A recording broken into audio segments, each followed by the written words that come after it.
Students, whatever homework is given to you, you have to submit it on the very next day between 8 am to 1 pm to the given WhatsApp number, and it is compulsory to submit your homework as your attendance will be marked on the basis of your submission. Hello everyone, this is Rajendra Kumar with exercise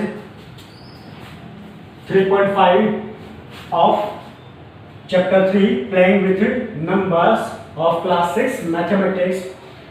Today we will solve exercise 3.5. First of all we will solve question 1. Question 1 में जो है हमें बोला गया है which of the following statements are true. Question 1 में जो है कुछ स्टेटमेंट्स हमें गिवन है, उनमें से कौन से ट्रू हैं ये हमें बताना है.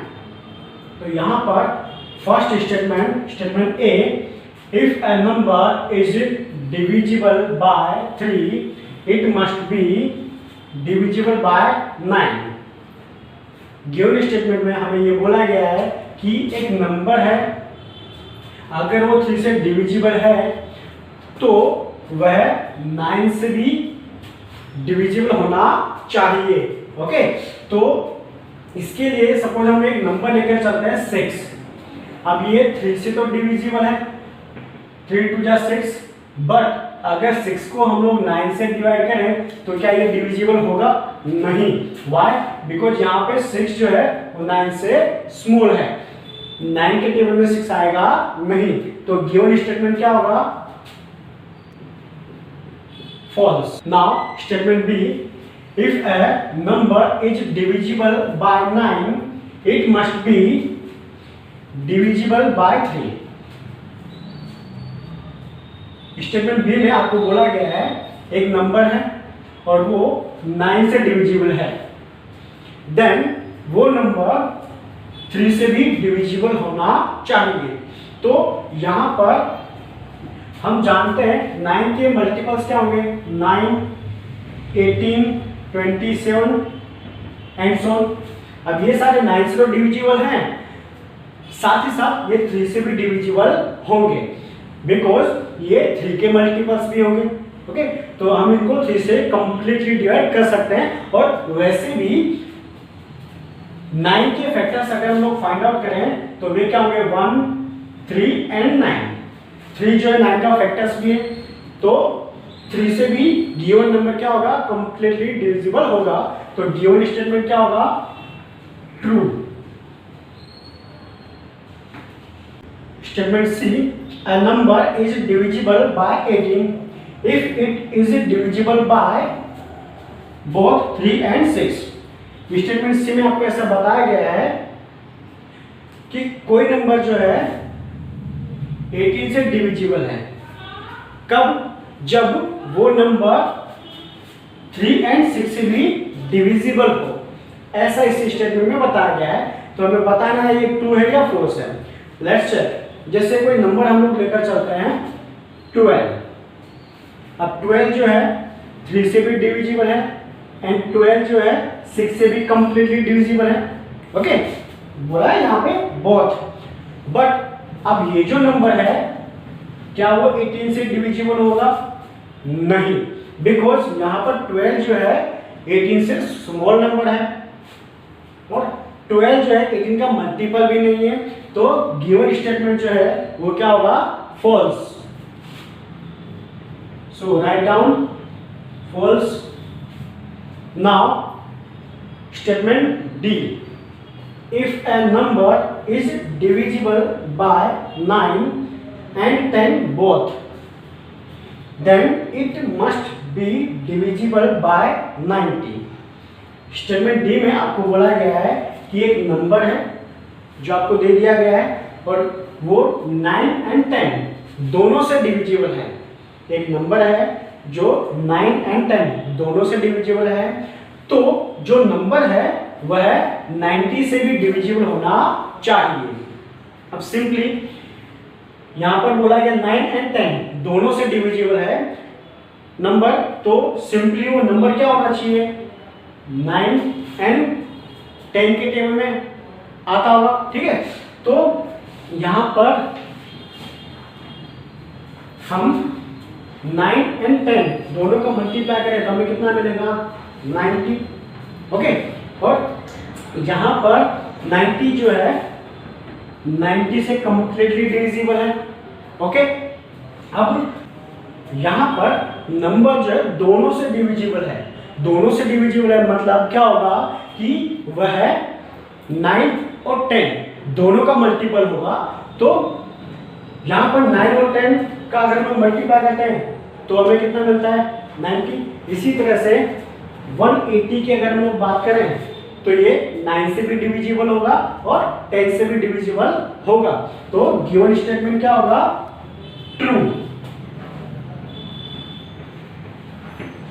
Now statement E, if two numbers are co-primes at least one of them must be prime। Statement D में आपको बोला गया है कि यदि दो नंबर प्राइम्स हो तो उनमें से एटलीस्ट वन क्या होना चाहिए, प्राइम होना चाहिए। तो हम जानते हैं सबसे पहले कि को प्राइम क्या होते हैं। को प्राइम नंबर्स वे होते हैं जैसे कि दो नंबर जिनके कॉमन फैक्टर्स हमें क्या मिले, सिर्फ एक, ओनली वन, ऐसे नंबर्स को प्राइम होते हैं ना। अब यहाँ पर बोला गया है कि ऐसे दो नंबर जिनमें से एक प्राइम होना चाहिए। अब प्राइम नंबर क्या होते हैं, अगर हम प्राइम की बात करें तो प्राइम वो नंबर्स होते हैं जिसके ओनली टू फैक्टर्स हो, और उन वे फैक्टर्स क्या होते हैं, एक तो वन और खुद वो नंबर। ओके, तो यहाँ पर हम एक ऐसे पेयर की बात करते हैं जैसे 4 एंड 15। अब इनके फैक्टर्स अगर हम लोग देखें, जैसे 4 के फैक्टर्स क्या होंगे 1, 2 एंड 4, एंड 15 के फैक्टर्स क्या होंगे 1, 3, 5 एंड 15। ओके, अब यहाँ पर ये दोनों क्या है, प्राइम नहीं है। ओके, क्यों, क्योंकि इनके मोर देन टू फैक्टर्स हैं। और बात करें कॉमन फैक्टर की, CF मींस कॉमन फैक्टर, तो वो क्या होगा ओनली 1। अब दोनों का कॉमन फैक्टर ओनली 1 है तो ये क्या हो गए, को प्राइम हो गए। Is that clear? दोनों का कॉमन फैक्टर क्या है, 1 है ओनली। अगर ऐसे दो नंबर जिनका कॉमन फैक्टर ओनली 1 हो तो वे को प्राइम होते हैं, तो ये को प्राइम है। बट स्टेटमेंट के अकॉर्डिंग टू क्या बोला है कि उनमें से एक नंबर प्राइम होना चाहिए। तो यहाँ पे आप देख पा रहे हैं ना तो 4 प्राइम है ना 15 प्राइम है।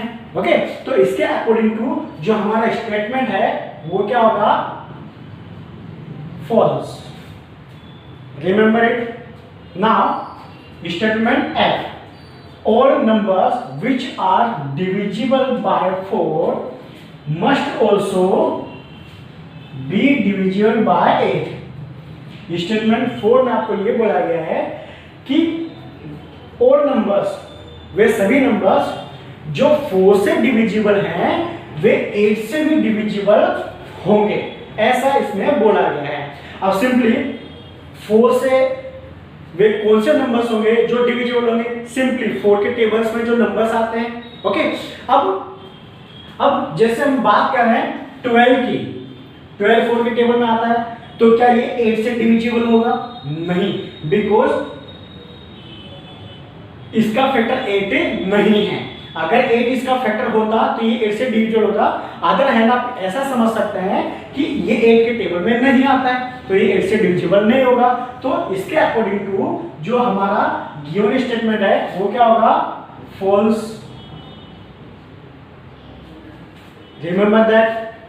Now statement G, all numbers which are divisible by 8 must also be divisible by 4। अब स्टेटमेंट जी में जो है एफ का उल्टा बोला है। क्या बोला है कि वे सभी नंबर्स जो 8 से डिविजिबल हैं तो वे सारे 4 से भी डिविजिबल होंगे। अब सिंपली हम इसे ऐसे समझ सकते हैं, जैसे कोई नंबर्स हैं 8 से डिविजिबल, मींस 8 के टेबल में जो नंबर्स आते हैं वे सारे 8 से डिविजिबल होंगे। अब यहाँ पर वे 4 से डिविजिबल होंगे या नहीं, उसे हम ऐसा समझ सकते हैं जैसे 8 है। अब 8 के फैक्टर्स क्या होंगे, 1, 2, 4 एंड 8 इटसेल्फ। अब यहाँ पे 4 जो 8 का फैक्टर है, ओके, तो 4 से 8 डिविजिबल है, तो 8 के टेबल में जो नंबर्स आते हैं वे भी 4 से क्या होंगे, डिविजिबल होंगे। तो गिवन स्टेटमेंट हमारा क्या होगा, true. So write down here true. Now statement H, if a number exactly divides two numbers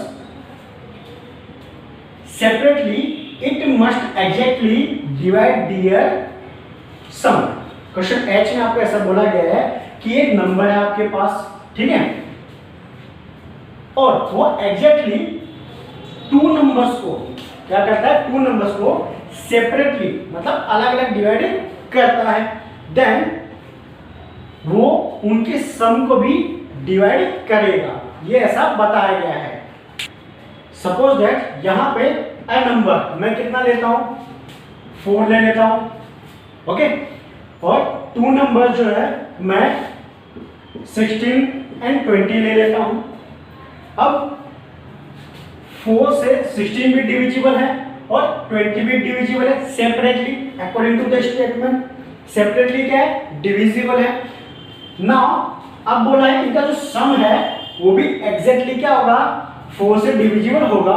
let's check. तो यहां पर सम जो है क्या होगा, 16 प्लस 20, और वो कितना होगा, 36। अब 36 को मैं 4 से अगर डिवाइड करता हूं तो मुझे कितना मिलेगा, 9। मींस ये 4 से भी क्या है, कंप्लीटली डिविजिबल है। तो इसके अकॉर्डिंग टू जो हमारा स्टेटमेंट है वो क्या होगा, true. Now statement I, if a number exactly divides the sum of two numbers, it must exactly divide their numbers separately। Question I में जो है आपको ये बताया गया है कि एक नंबर है, ओके, अब वो टू नंबर्स है, उनके सम को क्या करता है, एग्जैक्टली डिवाइड करता है। अगेन एक नंबर है, वो टू नंबर के सम को क्या करता है, एग्जैक्टली डिवाइड करता है। देन हमें ये बताना है कि वो जो नंबर है उन नंबर्स को क्या करता है, सेपरेटली एग्जैक्टली डिवाइड करता है, ये हमें बताना है। तो इसके लिए अगर मैं कोई दो नंबर्स लेके चलूं, जैसे 20 उसमें बोला है, 20 सम है, सपोज कोई दो नंबर है हमारे पास, उनका सम 20 है। अब 20 को अगर मैं 4 से डिवाइड करूं, 4 5 20 एग्जैक्टली डिविजिबल है, बिकॉज रिमाइंडर क्या है, 0 0 है। अब सपोज 20 के लिए मैं दो नंबर सिलेक्ट करता हूं, 17 एंड 3। अब इनका सम जो है वो कितना होगा, 20 होगा। यहां पर 20 जो है वो 4 से कंप्लीटली डिविजिबल है एग्जैक्टली, बट यहां पर 17 और 3 जो है वह 4 से एग्जैक्टली डिवाइड होगा नहीं, बिकॉज ये दोनों जो है 4 के मल्टीपल नहीं है, मींस 4 के टेबल में आते नहीं है। जब हम इनको डिवाइड करेंगे तब इसमें क्या होगा, रिमाइंडर मिलेगा में, और इसमें डिवाइड होगा नहीं बिकॉज ये 4 से स्मॉल नंबर है, ओके। तो यहां पर हमारा गिवन स्टेटमेंट क्या होगा, फॉल्स। तो यहां पर हम लिखेंगे फॉल्स।